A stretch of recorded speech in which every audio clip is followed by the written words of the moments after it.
It was just after sunset when the sound of gunfire shattered the calm of a suburban street in Franklin, Tennessee. A young mother, Emily Harper, collapsed onto the driveway outside her modest brick home, a cell phone still clutched in her trembling hand. On the other end of the line, her husband's voice echoed through the open speaker, pleading, "Emily? Emily, are you there?" But Emily could no longer answer. Neighbors rushed from their houses, some barefoot, some still holding dinner plates, drawn by the echo of the shots. A few seconds earlier, Emily had been standing beneath the porch light, talking softly to her husband, Mark Harper, about dinner plans and the boys' homework. Now, her body lay motionless beside the front steps, the phone screen still glowing against the dark pavement. When police arrived, the scene was surreal. The faint smell of gunpowder lingered in the cool evening air. The autumn leaves that had gathered around the porch were now flecked with blood.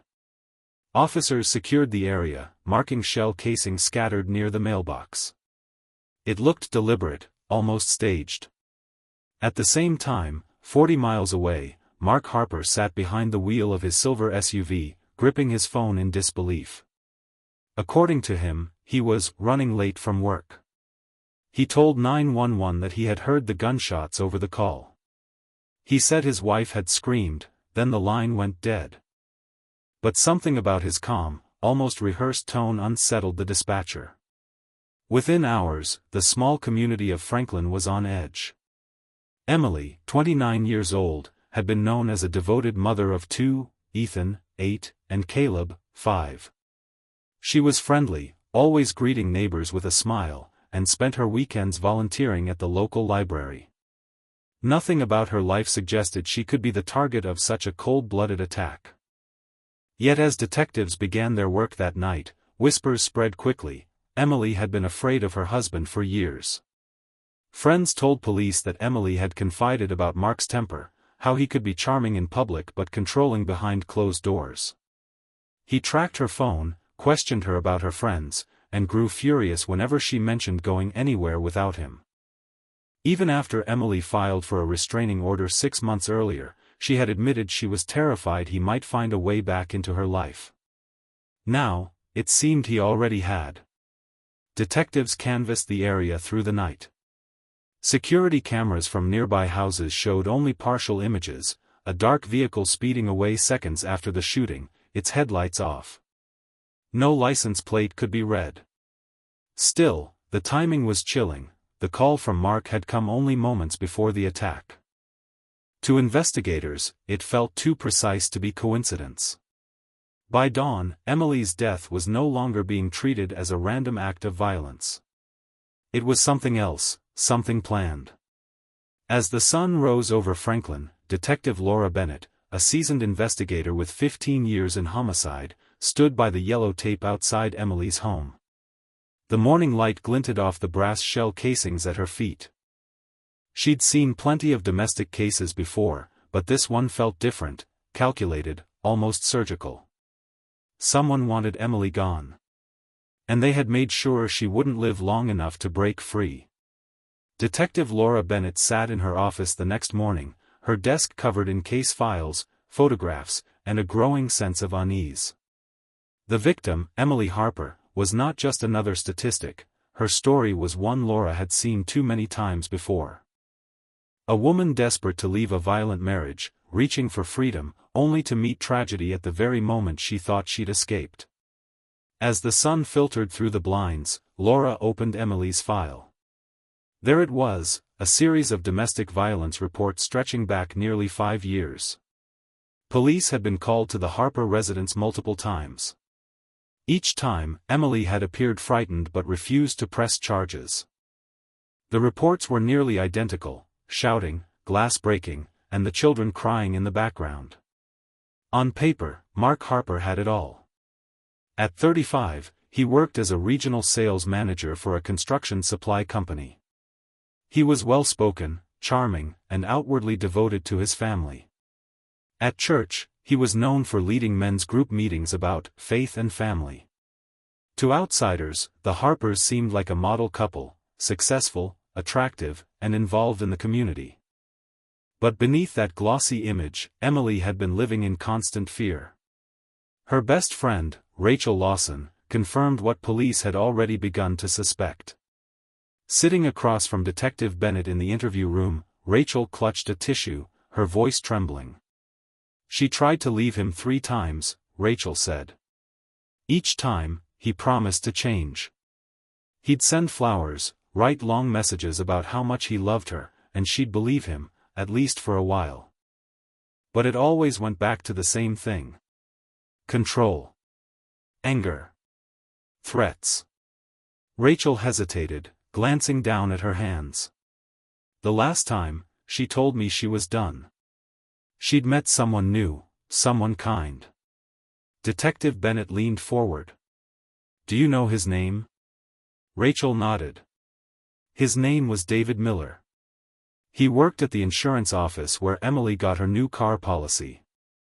They'd been seeing each other for a few months, but quietly. She didn't want Mark to find out. She said he'd never let her go. That name sent a ripple through the investigation. If Emily had been planning a new life, that could have been the final spark that pushed Mark over the edge. But there was one problem: Mark had a solid alibi. He claimed he'd been at work during the shooting, and his phone GPS placed him miles away from the scene. Still, Laura's instincts told her something didn't fit. When detectives visited Mark's office, his co-workers described him as stressed but calm. He'd left early that evening, saying he had to run an errand before heading home. Surveillance footage from the parking lot confirmed his vehicle leaving around 6:40 p.m., roughly 15 minutes before Emily's 911 call. The distance between the office and the Harper home was nearly 40 miles. It didn't add up. Not unless someone else had pulled the trigger. Back at the precinct, a forensic analyst entered the room holding a plastic evidence bag. Inside was Emily's shattered phone, retrieved from the driveway. Technicians had recovered fragments of her last call and text messages. The most recent exchange with Mark had been unusually short. Mark, go outside for a minute. I left something by the door. Emily, what are you talking about? Mark, just look, Em. You'll see. Seconds later, the line went dead. Detective Bennett stared at the transcript, her pulse quickening. The message hadn't been spontaneous. It had been bait. If Mark hadn't fired the gun himself, he had arranged for someone else to do it, and timed it perfectly with the call to make it sound like a coincidence. The team began to dig deeper into Mark's finances. What they found only deepened their suspicions. In the weeks leading up to the murder, large cash withdrawals had been made from a joint account, amounts just under the threshold that would trigger bank alerts. Over $10,000 was missing. When confronted, Mark brushed it off. I used that money for work expenses, he told detectives, leaning back in his chair. You can check with accounting. But when Laura requested those records, none of the expenses existed. Then came another surprise, a phone call from a confidential informant, a name Laura recognized from a previous narcotics case. The voice on the line was low, nervous. Detective, he said, I heard something about your case. A guy named Raymond Cole has been bragging that he did a job for a man in Franklin. Paid cash. Said it was a woman, shot outside her house. You might want to look into him. The lead was explosive. Raymond Cole was a known petty criminal, a drifter with a record of assault and theft, currently living 2 towns over. It was exactly the kind of man someone might hire if they didn't want to get their hands dirty. Detective Bennett closed her notebook and rose from her chair. Let's bring him in. For the first time since Emily's death, the case had a pulse. And if the lead held true, it could unravel the secret that had cost a young mother her life. Detective Laura Bennett didn't sleep that night. The new lead on Raymond Cole had cracked open a door that she'd been pushing against since the moment she saw Emily Harper's body. If Mark hadn't pulled the trigger himself, someone else had done it for him. Someone reckless enough to talk. By morning, a team of officers headed to a rundown trailer park on the outskirts of Nashville, where Cole was rumored to be staying. The area was quiet except for the hum of traffic from the nearby interstate and the faint bark of a dog echoing in the distance. The trailer they were looking for sat at the end of the gravel road, its windows covered in cardboard, a tattered flag nailed to the porch. Detective Bennett approached with her weapon drawn. She knocked once, twice, then shouted, "Raymond Cole, this is the Franklin Police Department. Open up." A moment later, the door creaked open, and a man in his late 40s appeared, disheveled, with a scruffy beard and jittery eyes. He smelled faintly of smoke and alcohol. "What's this about?" he muttered. "Let's talk inside," Bennett said, her tone firm. Cole's living space was cluttered with takeout containers, beer cans, and the flickering light of an old TV. He slumped into a chair, visibly anxious. "I didn't do nothin'," he said, even before anyone had asked. Bennett set a photo on the table, a close-up of Emily Harper's smiling face. "You know her?" Cole's eyes darted to the photo, then away. "Nope. Never seen her." "Funny," Bennett said calmly. "Because someone told us you've been bragging about a job. Something that happened last week in Franklin." The room fell silent. Cole swallowed hard, his fingers drumming against the table. For several long seconds, he said nothing. Then, in a low voice, he muttered, "I don't know nothin' about that." But when Bennett mentioned his parole violation, his tone changed instantly. "All right, look," he blurted. "I didn't shoot nobody, okay? I was just supposed to scare her." "That's what he said." "Who said?" Bennett asked. Cole hesitated, biting his lip. "Some guy. Met him through a friend. Paid me to drive out to Franklin, said he needed someone gone." "You mean dead," Bennett said flatly. He looked down. "He gave me pictures of her. Her house. Even told me the time she'd be outside." Bennett's heart began to pound. "And what was his name?" Cole glanced at her, then away. "Said his name was Mark. But I didn't know who he was till I saw the news. Then I realized, he was her husband." The air in the trailer seemed to thicken. Bennett exchanged a look with the officer beside her. The break they'd been waiting for had finally arrived. Cole went on, speaking faster now, as though confessing might lighten the weight pressing on his chest. "He said it had to look clean. No connection. He didn't want police looking at him. Told me he'd pay $5,000, half before, half after. But I never got the rest." "Where did the money come from?" Bennett asked. Cole shrugged. "He said his mother helped with it. Some lady named Margaret Harper. Said she wanted things handled before the divorce went through." That name made Bennett's blood run cold. Margaret Harper, Mark's mother, had been at the station 2 days earlier, crying in front of the cameras, insisting her son was innocent and that Emily's death was a random tragedy. She'd played the part of the grieving mother-in-law flawlessly.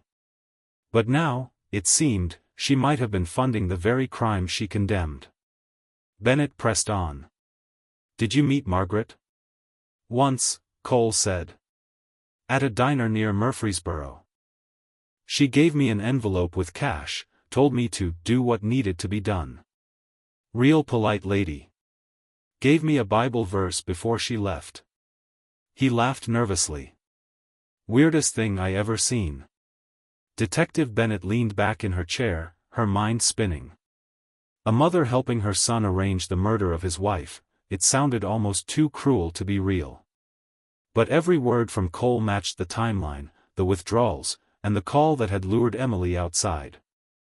Cole agreed to cooperate in exchange for a reduced sentence. Within hours, police obtained a warrant to search both Mark and Margaret Harper's homes. At Mark's house, detectives found what they'd expected, his clothes neatly packed, as if he'd been preparing to leave town. But it was the discovery inside Margaret's study that sealed their suspicions. Hidden behind a stack of old family photo albums was a locked tin box. Inside were receipts for cash withdrawals matching the exact dates of Cole's payments, and a handwritten note that read, "Everything will be taken care of. God forgive us for what we must do." Detective Bennett stared at the words for a long time, the weight of them sinking in. This wasn't a spontaneous act of rage, it was a premeditated murder, planned by a mother and her son. That evening, Mark Harper was taken into custody at a highway motel just outside Franklin. He didn't resist. When Bennett entered the room, he looked up from the edge of the bed, his expression eerily calm. "I suppose you already know everything," he said. "Not everything," Bennett replied quietly.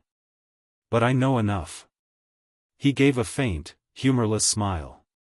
"I didn't pull the trigger, Detective. You'll never prove I did." "Maybe not," she said, meeting his gaze. "But we'll prove you paid for it." Mark said nothing. His eyes drifted to the window, where the last light of day faded behind the motel sign. For the first time, the man who once controlled everything had lost all control. And outside, in the parking lot, Detective Bennett exhaled, knowing that justice was finally within reach. But something still bothered her.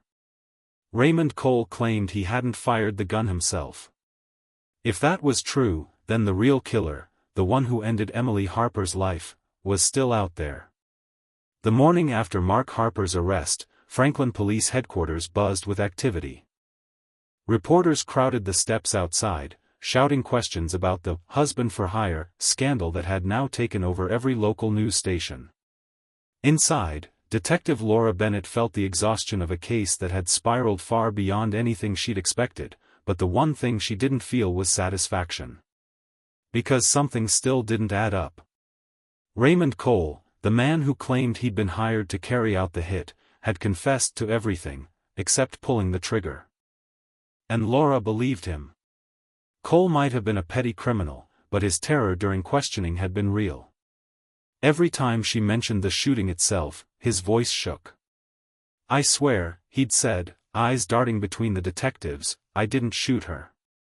I backed out. I was supposed to scare her, maybe break into the house, make her think she wasn't safe. But the night it happened, I couldn't do it. I left. Somebody else must have gone in my place."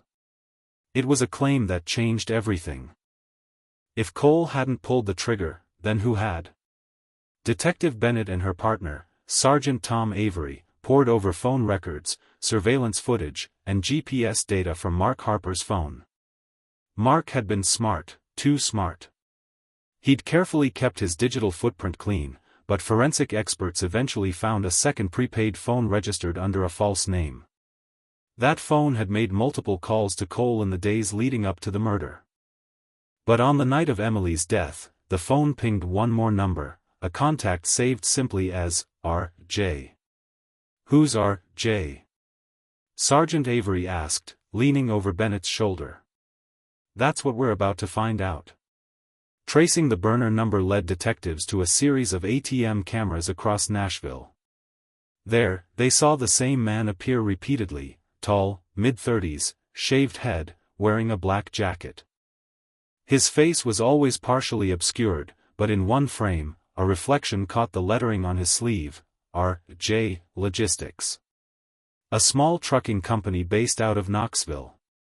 Within hours, police identified the man, Robert Jennings, a former truck driver with a record for assault and weapons charges. He'd done time with Raymond Cole in the past, and recently, he'd gone off the grid. No fixed address, no active phone, and no recent employment records. Detective Bennett's gut tightened. Jennings wasn't just some random drifter. He was the missing piece, the man who'd been paid to finish what Mark Harper and his mother had started. A warrant was issued, and a regional manhunt began. Days passed with no sign of Jennings. It was as though he'd vanished into thin air. But then, late one night, a patrol officer in Memphis radioed in. A black pickup truck matching the description tied to the Franklin shooting had been found abandoned behind a gas station off Interstate 40. The keys were still in the ignition, the driver's seat pushed all the way back, and a half-empty bottle of whiskey lay on the floorboard. Inside the glove compartment was something that made Detective Bennett's blood run cold, a torn photograph of Emily Harper, folded and smudged, with the words, "Job done," scrawled in pen across the back. There was no sign of Jennings. The evidence was enough to confirm what Bennett already suspected: he had been the shooter, and now he was gone, possibly hiding, possibly dead. But one question haunted her: how had Mark Harper and his mother found him? The answer came unexpectedly from Margaret Harper herself. When confronted with the evidence found in her study, the elderly woman had clung to her Bible, insisting she'd done nothing wrong. Her voice shook, but her eyes stayed defiant. "I only helped my son," she whispered. "He said Emily was tearing the family apart. She was poisoning his mind against us." Bennett leaned across the table. "You helped him plan her murder, Mrs. Harper. You paid the man who pulled the trigger." Margaret's lip trembled. "You don't understand," she said. "Mark told me Emily was going to take the boys away. He said she was seeing another man. She would have ruined us, ruined everything we built. I just wanted to protect my family." Her words came out flat, almost rehearsed. It was the same tone Bennett had heard from dozens of people who tried to justify the unforgivable. "Protect your family?" Bennett asked quietly. "Or protect your reputation?" Margaret didn't answer. By the following week, both Mark and Margaret Harper were charged with first-degree murder and conspiracy to commit murder. Their mugshots appeared side by side across every television screen, a son and mother, their faces stoic under the harsh glare of the booking camera. But despite the arrests, Franklin still wasn't at peace. Emily's family had come to every court hearing, sitting silently in the front row. Her sister, Anna, had taken custody of Ethan and Caleb, trying to give them the childhood their mother had dreamed of. But both boys were struggling: night terrors, anxiety, and quiet moments when they'd ask, "Is Daddy coming home?" Anna could only shake her head, her heart breaking a little more each time. Meanwhile, the hunt for Robert Jennings stretched into the winter months. The FBI joined the search, offering a reward for information leading to his arrest. Tips trickled in from as far away as Texas, but every lead turned cold. And yet, in the quiet moments of the investigation, Detective Bennett couldn't shake one thought. Jennings wasn't gone. Men like him didn't disappear forever, not without help. Somewhere out there, the man who ended Emily Harper's life was still breathing, still walking free, and still holding the one secret that could destroy everything the Harpers had tried to hide.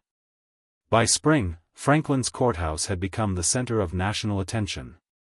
News crews lined the streets as reporters broadcast updates about the Harper case, a story that had gripped the country with its chilling mix of family betrayal, greed, and manipulation. Inside the courtroom, tension hung as thick as the humid Tennessee air. Every seat was filled: journalists, curious locals, and Emily Harper's relatives sat side by side, waiting for justice. Detective Laura Bennett took her place in the front row of the prosecution's section, her notepad resting in her lap. Months of work had led to this, and she knew the trial would be as much about psychology as it was about law. On one side sat Mark Harper, the grieving husband-turned-accused mastermind, wearing a dark suit and the same cold composure he'd kept since the night of his arrest. Beside him was his mother, Margaret Harper, her white hair pulled neatly into a bun, a Bible clutched in her hands like a shield. The prosecution, led by District Attorney Paul Gaines, opened with a clear, devastating narrative. This was not a crime of passion, Gaines said firmly, his voice echoing in the hushed courtroom. This was a calculated execution, orchestrated by a husband who could not bear to lose control, and enabled by a mother who valued family wealth and reputation more than human life. He paused, letting the weight of those words settle. Emily Harper wanted freedom. Instead, she was silenced. Mark's attorney, David Ralston, countered by portraying his client as a victim of circumstance, a man framed by unreliable criminals and an overzealous police department. He argued that the confession from Raymond Cole was inconsistent and motivated by a plea deal. As for Margaret, her lawyer insisted she was merely a confused elderly woman manipulated by her son's desperation. But the evidence told a different story. Over the following days, detectives, financial analysts, and forensic experts took the stand, one after another. They traced the bank withdrawals, the burner phones, and the surveillance footage that placed Mark and Margaret in contact with both Cole and Robert Jennings.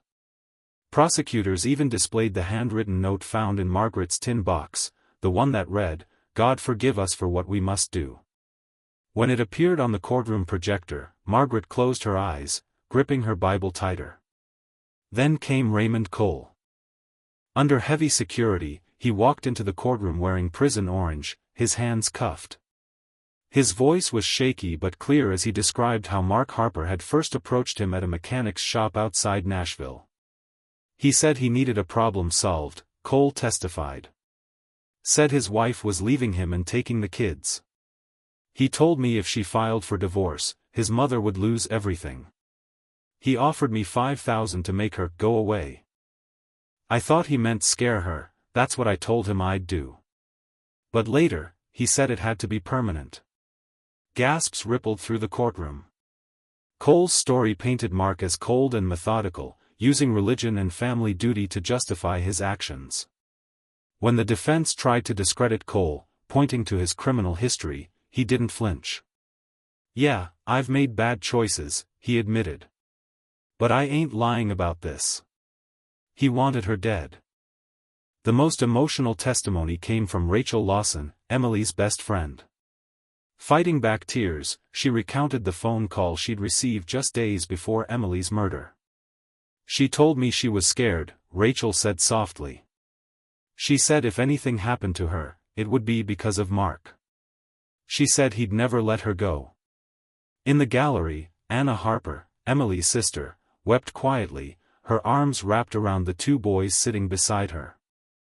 Ethan clutched his younger brother's hand, both too young to understand the full scope of what was happening, but old enough to feel its weight. After weeks of testimony, it was time for Mark to take the stand. His lawyer had warned against it, but Mark insisted. When he faced the jury, his expression was stoic. "I loved my wife," he began. "I didn't kill her. Yes, we had problems, everyone does. But I never would have hurt her." District Attorney Gaines rose slowly from his chair. "Mr. Harper," he said, "you claim to love your wife. Yet the phone records show you told her to step outside moments before she was shot. Can you explain that?" Mark hesitated. "That was coincidence. I didn't know she was in danger." Gaines pressed harder. "Coincidence that you told her to step outside? Coincidence that a hired gun showed up at that exact moment? Coincidence that $10,000 vanished from your accounts?" Mark's jaw tightened. "You're twisting things." Gaines took a step closer. "No, Mr. Harper. You twisted everything, love, marriage, faith, until it broke." The courtroom fell silent. Mark's composure cracked for the first time. His voice rose, trembling with frustration. "She was going to destroy everything. My boys, my life, my family, she didn't care. She was leaving me for another man." In that single outburst, the mask slipped. The jury saw the rage that had burned beneath his calm exterior all along. When Margaret took the stand 2 days later, the tension was unbearable. Her voice was quiet, her tone fragile. "I didn't want her to die," she said softly. "I just wanted to help my son." "By paying for his wife's death?" Gaines asked sharply. Tears welled in her eyes. "I thought we were just scaring her." Mark said it was the only way to keep the family together. Her words echoed in the silent room, the twisted logic of a mother who had confused control for love. After closing arguments, the jury deliberated for 2 days. On the afternoon of May 14, the courtroom filled once again as the verdicts were read. We, the jury, find the defendant, Mark Harper, guilty of first-degree murder. We find the defendant, Margaret Harper, guilty of conspiracy to commit murder. Mark showed no emotion as the words sank in. His mother collapsed into tears beside him, whispering a prayer under her breath. Outside the courthouse, rain began to fall, soft, steady, cleansing. Emily's family stood together under a single umbrella, their faces etched with grief and relief all at once. For Detective Laura Bennett, it was justice, but not closure. Robert Jennings, the elusive gunman, was still missing. His shadow lingered over the case like an unfinished sentence. But for now, at least, the people who had plotted Emily Harper's death would never see freedom again. And somewhere in that gray Tennessee rain, Laura felt a quiet conviction settle in her chest. The truth had finally spoken, even if it had taken a life to be heard. Years passed before the Harper case faded from headlines. The courthouse in Franklin, once surrounded by satellite trucks and reporters, returned to quiet. But for those who lived through it, for Emily's family, her sons, and even Detective Laura Bennett, the echoes of that tragedy never truly went away. After the trial, Mark Harper was sent to Riverbend Maximum Security Institution to serve a life sentence without the possibility of parole. Margaret Harper received the same fate at the State Women's Facility in Nashville. Both maintained their innocence for months, but as time wore on, neither sought appeals.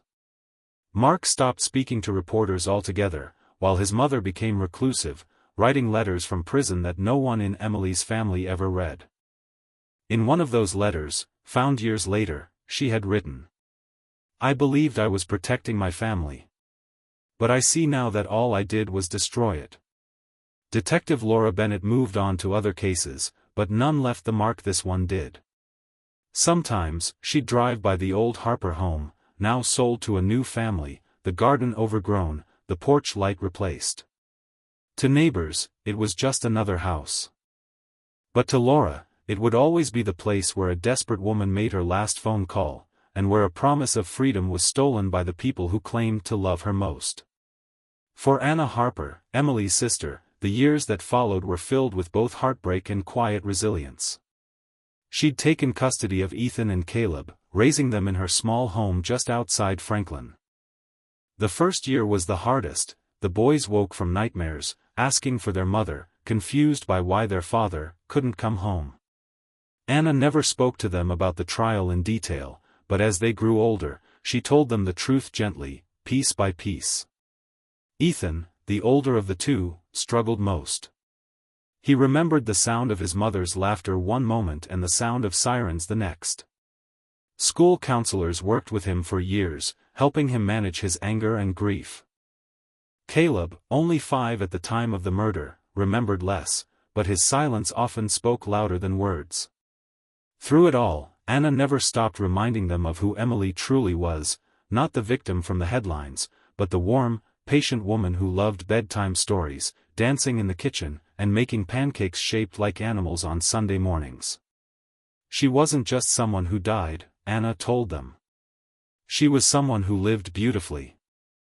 By the time the boys were teenagers, they had built something that resembled peace.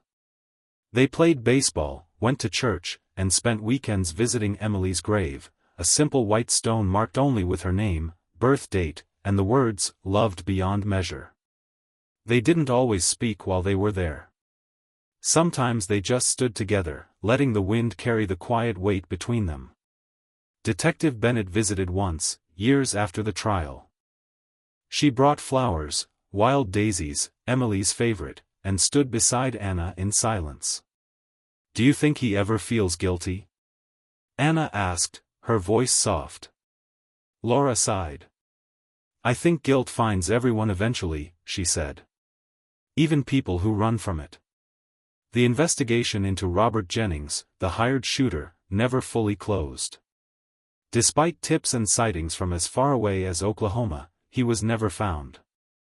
Some believed he fled the country, others suspected he'd been silenced, loose ends tied up by the very people who had once hired him. His name faded from the public record, becoming another ghost in a case full of them. Still, justice, imperfect as it was, had done what it could. The Harpers' empire of control and secrecy had collapsed, leaving only the quiet strength of the people they'd hurt. Emily's story, once headline fodder, became a lesson shared in community groups and domestic violence seminars across Tennessee, a reminder that no one should ever suffer in silence. By 2030, Ethan graduated high school with honors, planning to study criminal justice. "For my mom," he said simply in his valedictorian speech. Caleb, quieter and more introspective, took to writing. His first essay, titled The Last Phone Call, won a statewide award. When the brothers stood together at Emily's grave that summer, the air was warm, the sky clear. Anna watched from a few steps away as Ethan placed a single daisy on the headstone. "She'd be proud of you," Anna whispered. Ethan nodded, his voice steady. "I know. She finally gets peace. And so do we." They walked back to the car, sunlight glinting off the old driveway that had once been a crime scene but was now just part of the landscape, reclaimed by time, forgiveness, and quiet resilience. Detective Bennett, now retired, sometimes thought about Emily Harper on quiet mornings. She'd pour her coffee, open her window, and watch the sunrise. Cases like that never truly left you, she knew, but they reminded her why she'd chosen this path in the first place. To give voices to the silenced. To bring light to the dark. And though Emily's story had begun with tragedy, it ended, finally, with a kind of peace. The kind found not in the courtroom or the headlines, but in the slow rebuilding of lives once broken. Because love, even after death, leaves echoes. And those echoes, gentle, persistent, and unyielding, never fade.